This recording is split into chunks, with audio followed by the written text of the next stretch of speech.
1 in 100 people on this earth has a stutter.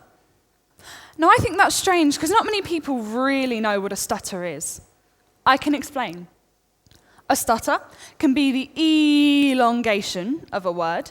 It can be the bounce of the first syllable. It can be the repetition of a word, or it can just be blocks.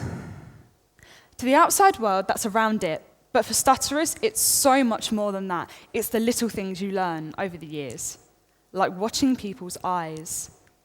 And every stutterer knows what I mean when I talk about watching people's eyes.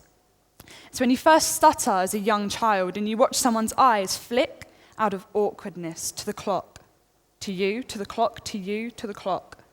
And the handles tick so perfectly in time to your ticks, and you watch them count. The seconds for you to finish your word, the minutes for you to finish your sentence, the hours it could take you to finish your story. And I know you've been watching that clock because I've been watching it too. I've watched that clock since I was 10 years old, and I stuttered for the first time in front of someone.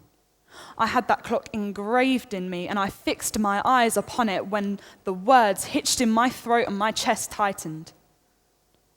But the fact that I'm here and I'm speaking in front of all of these people, that's incredible to me. Because what people often forget is that stuttering isn't what it's like in the movies. It's not sweet or shy or cutely vulnerable or funny like Porky Pig in the Looney Tunes.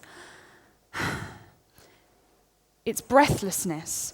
It's choosing what you will get off of that menu based on what you know you'll be able to pronounce to the waiter. It's reciting the word here in the register. It's hating the name your mother gave you because you know you stutter on ease.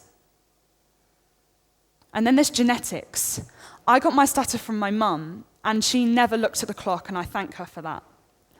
Instead, she got me speech therapy from the ages of 6 to the ages of 11. And in that time, I think I learnt the most upsetting thing about stuttering. It isn't known. Because funnily enough, no one with a speech problem wants to make a speech highlighting the problems surrounding their speech problems. Because strangely enough, speaking's not our favourite thing.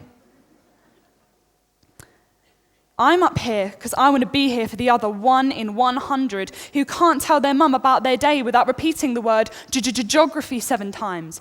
I want to be up here because I want to be there for me when I was 6 and couldn't form a sentence. I want to be up here because for 10 years too long have I been afraid of my own name.